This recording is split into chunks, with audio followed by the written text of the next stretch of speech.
Hello everyone, hello friends, Standard 8th and Subject English. Friends, in the last video we have discussed on the English workshop of 1.3 Trees are the kindest things I know.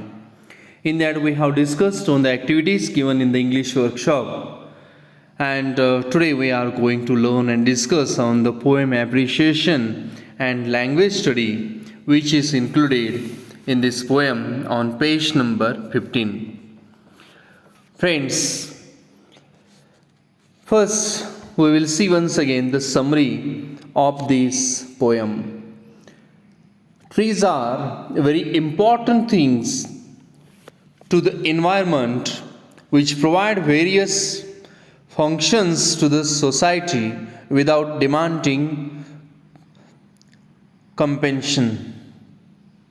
Trees are used to bringing rainfall as they are attracted rainfall in the regions which they are either planted or naturally grown. In the field of medicine, trees and plants are large have been used to manufacture drugs for aspects. Trees have been used to provide shelter to both human beings and animals. Friends, all of we know that the trees are the kindest things and they give us each and everything. Friends, now pay attention on the appreciation of the poem. या कवितेचे appreciation काय आहे ते आपण थोडक्यात पाहूया. On the screen you will see that the appreciation of the poem. The name of the poem, Trees are the kindest things I know. Poet Harry Behan. Stanzas. The poem has 8 stanzas. Each stanza has 2 lines. Rhyme scheme: A BB CC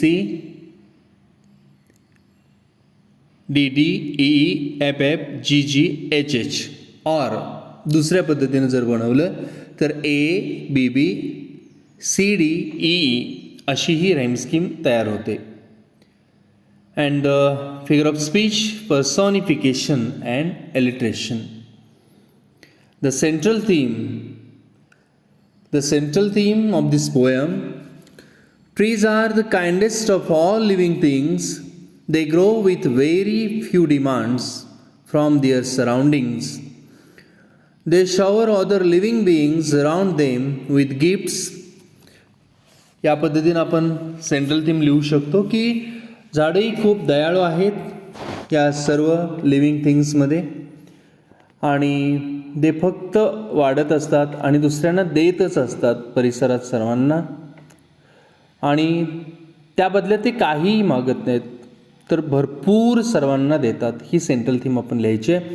trees are the kindest of all living things.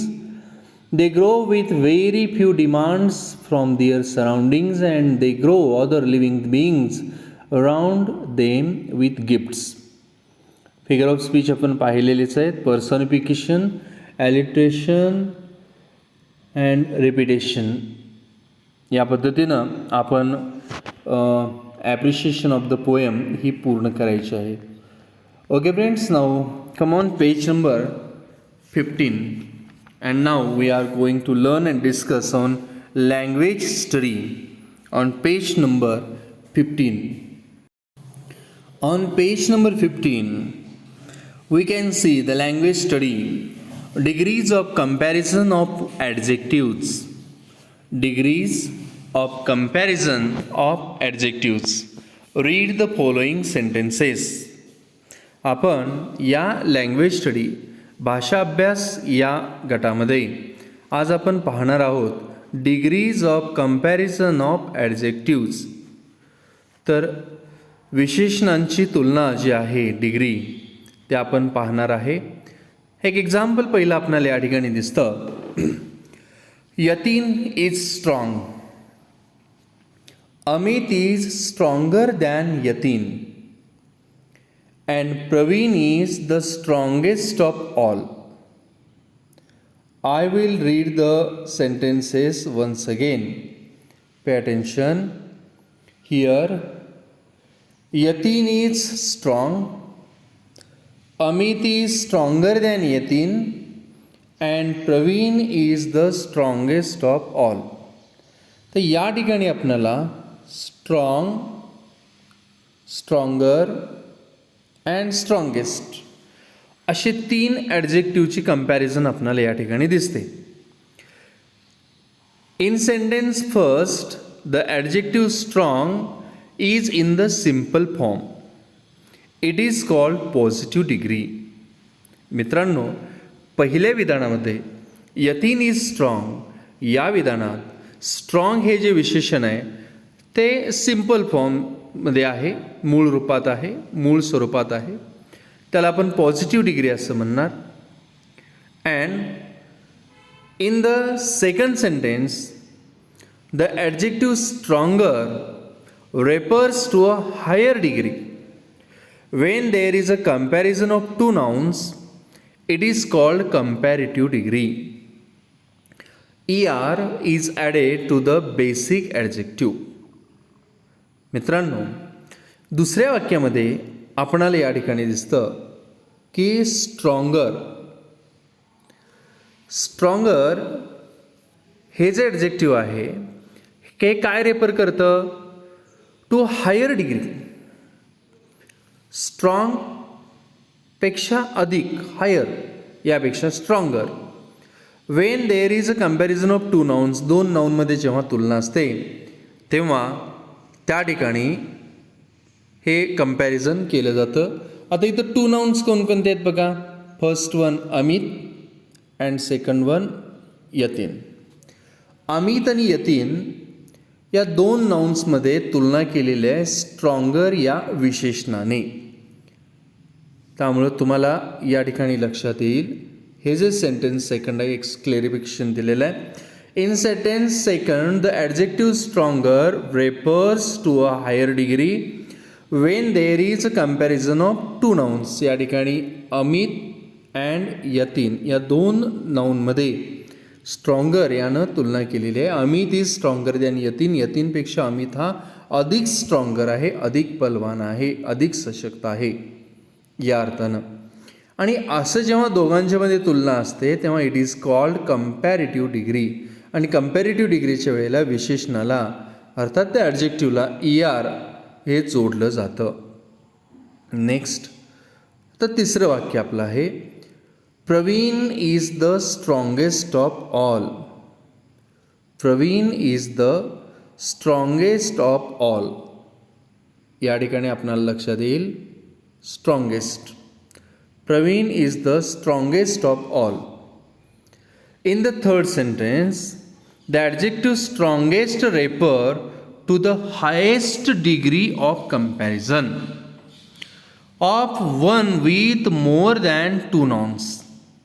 Praveen is the strongest of all.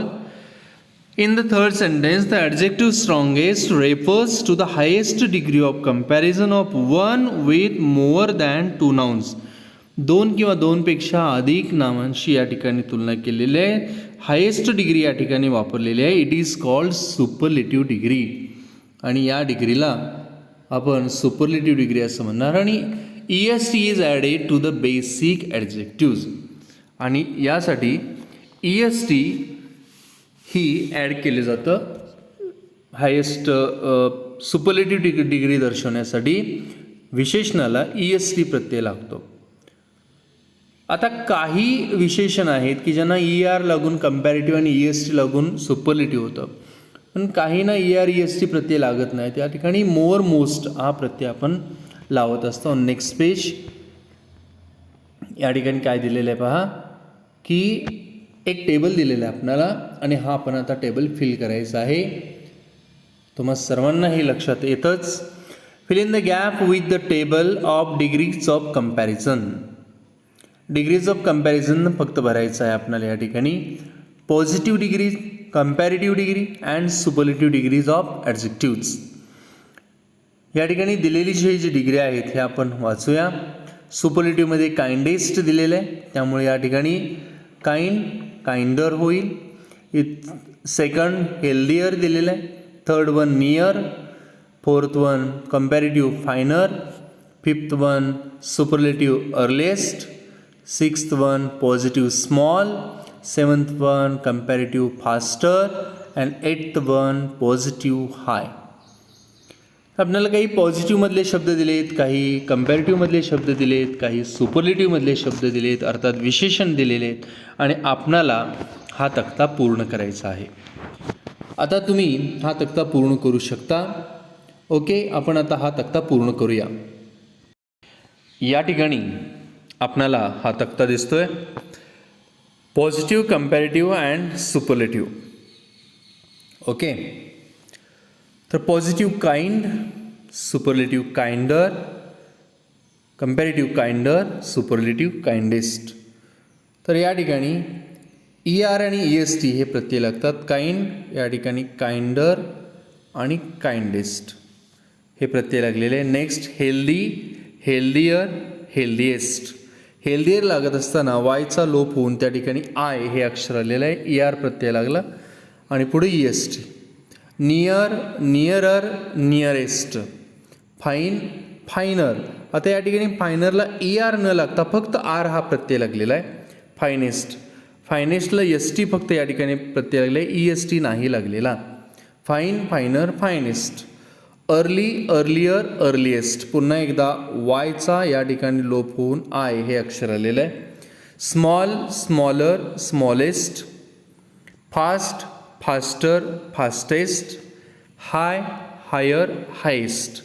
असे तर काही विशेषण या ठिकाणी दिलेले आहेत आणि या विशेषणांचं आपण पाहिलेलं आहे की पॉझिटिव्ह, कंपॅरेटिव्ह आणि सुपरलेटिव्ह डिग्री ऑफ ॲडजेक्टिव्ह काय होतं ते. I will tell once again. Kind, kinder, kindest. Kind म्हणजे दयाळू, काइंडर अधिक दयाळू, काइंडेस्ट सर्वात दयाळू. Healthy, healthier, healthiest. Near, nearer, nearest. Fine, finer, finest. Early, earlier, earliest. Small, smaller, smallest. Small लहान, स्मॉलर अधिक लहान, स्मॉलेस्ट सर्वात लहान. Fast, faster, fastest. High, higher, highest.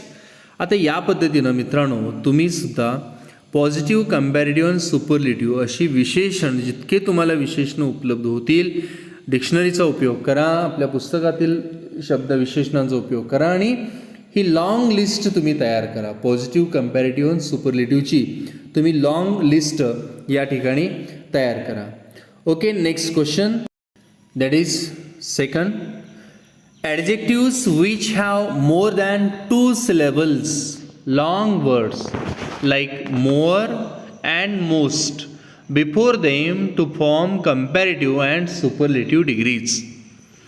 Adjectives which have more than 2 syllables, long words take more and most before them to form comparative and superlative degrees. For example, successful. आता या ठिकाणी 2पेक्षा जास्त syllable या ठिकाणी आहेत, त्यामुळे आपण तिथं मोर शब्द वापरणार. Positive degree successful, more successful comparative degree, most successful superlative degree. The adjectives which have more than 2 syllables, long words जे असतील 2पेक्षा जास्त सिलेबल ज्या ठिकाणी येतील तिथं मोर आणि मोस्ट हा प्रत्यय लावून कंपॅरेटिव्ह आणि पॉझिटिव्ह डिग्री बनवली जाते. Successful, more successful, most successful. आता give the comparative and superlative forms of. आता या ठिकाणी तुम्हाला जे दिलेले शब्द आहेत एन्शंट, स्पेशल, सिग्निफिकंट, ॲडव्हान्स्ड आणि ॲक्युरेट हे दिलेले जे विशेषण आहेत. आता या विशेषणामध्ये तुम्हाला लक्षात येईल की हे सगळे विशेषण मोर दॅन 2 सिलेबल्स आहेत, त्यामुळे या सगळ्यांना कंपॅरेटिव्ह करत असताना मोर आणि सुपरलेटिव्ह करत असताना मोस्ट या पद्धतीनंच होईल. उदाहरणार्थ ancient more ancient, most ancient, या पद्धतीनं हे शब्द तयार होणार आहेत. Okay, now all of you must try to create the comparative degree and superlative degree. That is ancient, more ancient, most ancient, special, more special, most special, significant, more significant, most significant, advanced, more advanced, most advanced, accurate, more accurate, most accurate. या पद्धतीनं आपली रचना या ठिकाणी होणार आहे. अर्थात हे मोर than 2 syllable शब्द असल्यामुळं कंपॅरेटिव्ह करत असताना मोर आणि तो शब्द येणार आणि सुपरलेटिव्हमध्ये मोस्ट आणि ॲडजेक्टिव्ह येणार आहे. त्यामुळं ancient, more ancient, most ancient तुम्ही आता ही यादी वाढवू शकता. Successful, more successful, most successful, beautiful, more beautiful, most beautiful. Okay, handsome, more handsome, most handsome, अशी तुम्ही ही लॉंग लिस्ट आता तुम्ही तयार करू शकता. आणि तुम्ही तयार करायची आहे, आपल्या वहीत हे लिहून ठेवायचं आहे. नेक्स्ट क्वेश्चन आहे question number 3. when a line of a poem human characteristics are given to something non-human, the figure of speech used is personification. I will tell once again. When in a line of a poem human characteristics are given to something non-human, the figure of speech used is personification. मित्रांनो, पर्सॉनिफिकेशन हा जो अलंकार आहे तो अलंकार कसा बनतो ते या ठिकाणी सांगितलेलं आहे. पर्सॉनिफिकेशन म्हणजे चेतना गुणोक्ती अलंकार. पर्सॉनिफिकेशन चेतना गुणोक्ती अलंकार. Non living things, animals, birds, plants, flowers और ideas etcetera are given the human qualities और they are described as human beings. त्यावेळेला चेतना गुणोक्ती अर्थात पर्सॉनिफिकेशन हा अलंकार होतो. I will tell you once again. Friends, या ठिकाणी आपल्याला सांगितलेलं आहे की when a line of a poem human characteristics are given to something non human. मानवी गुणधर्म हे जेव्हा नॉन ह्युमन थिंग्सला दिले जातात, नॉन ह्युमन थिंग्स मानवासारखे गोष्टी करतात असं ज्यावेळेला वर्णन असतं त्यावेळेला पर्सॉनिफिकेशन होतं. काही जण गमतीनं काही वेळेला म्हणतात पर्सनसारखे ॲक्शन कोण करतं तिथं पर्सॉनिफिकेशन. गमतीनं बोललं जातं, पण लक्षात ठेवायला हा भाग खूप सोपा आहे की निर्जीव वस्तू असतील किंवा निसर्गातल्या इतर गोष्टी असतील, नॉन लिव्हिंग थिंग्स, ॲनिमल्स, मग बर्ड्स, प्लांट्स, फ्लावर्स किंवा आयडियाज, या सगळ्या गोष्टी are given the human qualities. या सगळ्यांना जर ह्युमन क्वालिटीज दिल्या और they are described as human beings किंवा मानवासारखं ती कृती करतायत असं जर वर्णन केलं असेल तर त्या ठिकाणी पर्सॉनिफिकेशन चेतना गुणोक्ती हा अलंकार होतो. For example humming trees. आता हमिंग हा मानवच करू शकतो, पण ते ट्रीज करतायत, अंगाई गीत गातायत असं जिथं ते दर्शवलेलं आहे. तर हे हमिंग करणं, सिंगिंग करणं, क्राईंग करणं ह्या सगळ्या गोष्टी मानव करतात, बरोबर. तर मानवाची गुणवैशिष्ट्ये नॉन लिव्हिंग थिंग्स करतायत असं जेव्हा वर्णन येतं त्यावेळेला चेतना गुणोक्ती पर्सॉनिफिकेशन हा अलंकार होतो. ट्रीजला हमिंग ट्रीज असं म्हटलेलं आहे किंवा रनिंग रिव्हर. आता रन करणे, पळणे, धावणे हा मानवाचा गुणधर्म आहे, पण रिव्हर रन करते असं जेव्हा तिथं योजना केली जाते त्यावेळेला पर्सॉनिफिकेशन अलंकार होतो. Smiling flowers.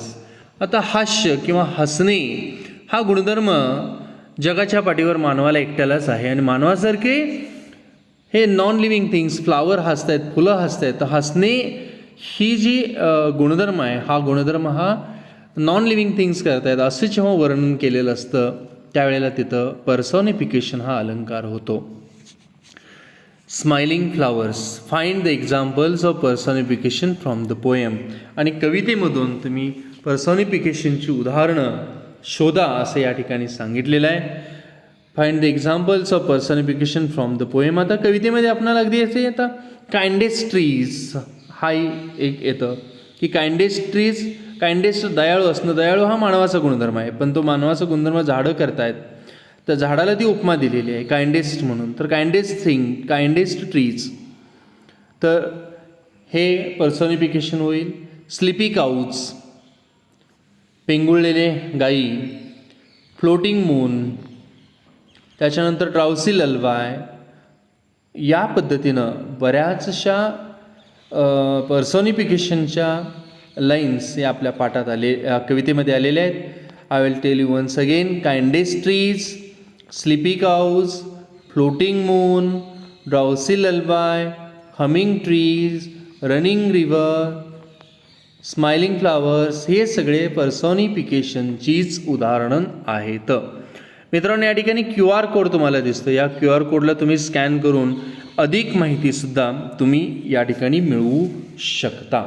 आपण थोडे आता कवितेमध्ये जाऊया आणि कवितेमधील जे काही अलंकार आहेत त्या अलंकाराविषयी आपण या ठिकाणी आता थोडक्यात चर्चा करूया.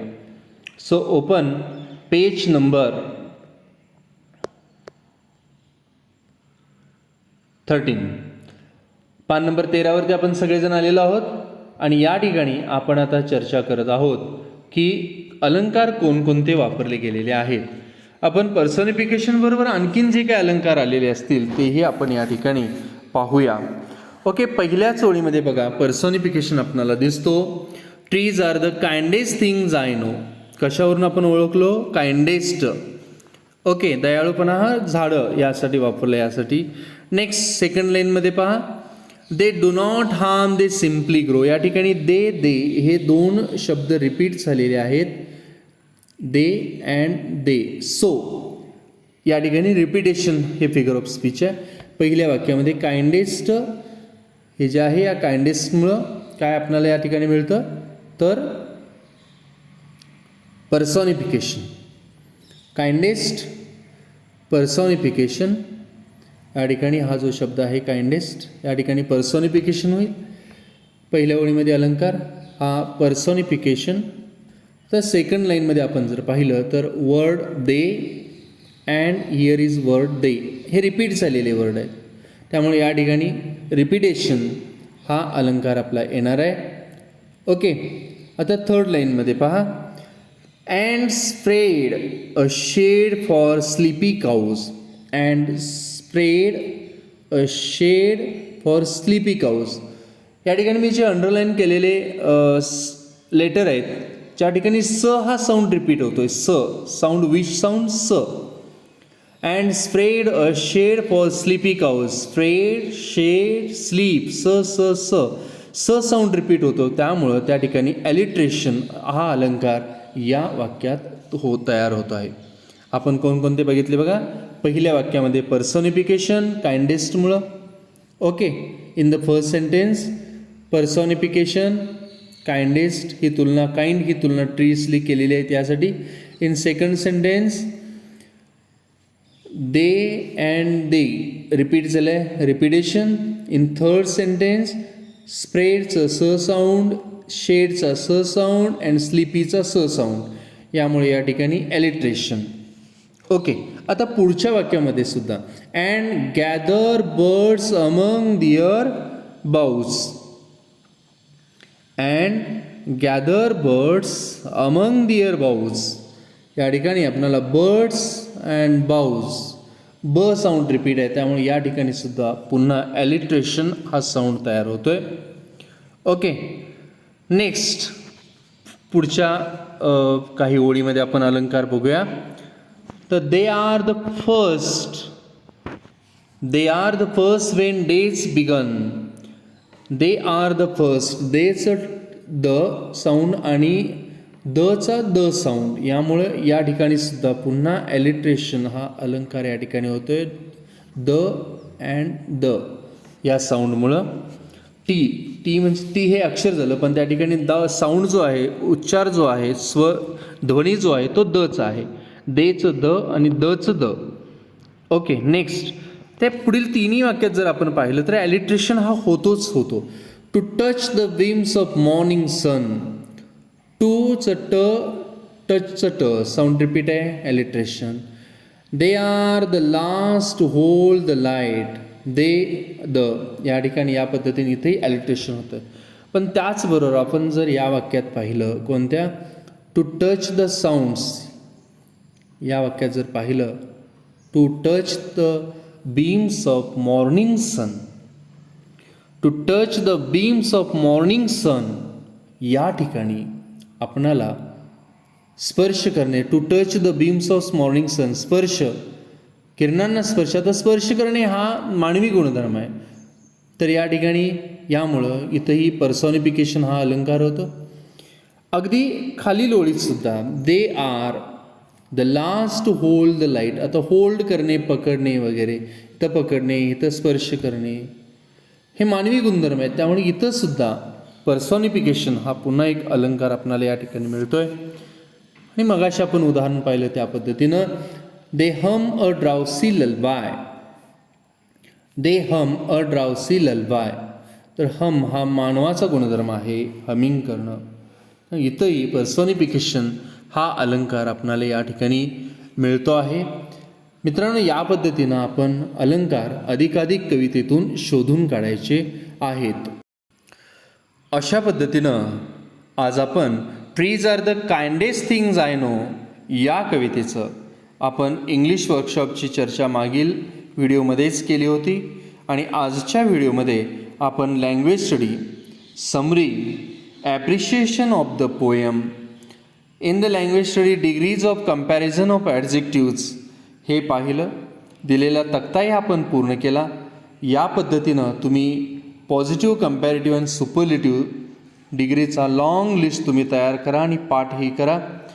ऑल्सो की जे ॲडजेक्टिव्ह मोर दॅन 2 सिलेबल्स आहेत त्या सिलेबल्समधला ER-EST प्रत्यय न लागता मोर आणि मोस्ट प्रत्यय लागून कम्पॅरेटिव्ह आणि सुपरलेटिव्ह बनतं हे पाहिलो.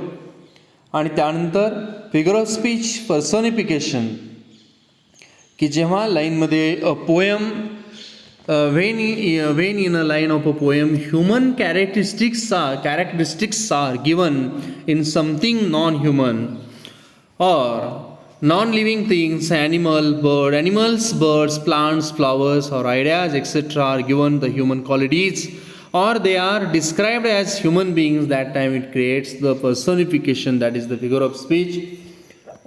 अगदी त्याबरोबरच आपण इतर उदाहरणे पाहिली. आणखीन कोणते फिगर ऑफ स्पीच या कवितेत आहेत तेही आपण जाता जाता पाहिलेलं आहे. Okay friends, all of you must write down this language study and all this things and made long list of positive, comparative and superlative degrees of adjectives and recite it. Okay friends, thank you very much for watching this video. Thank you.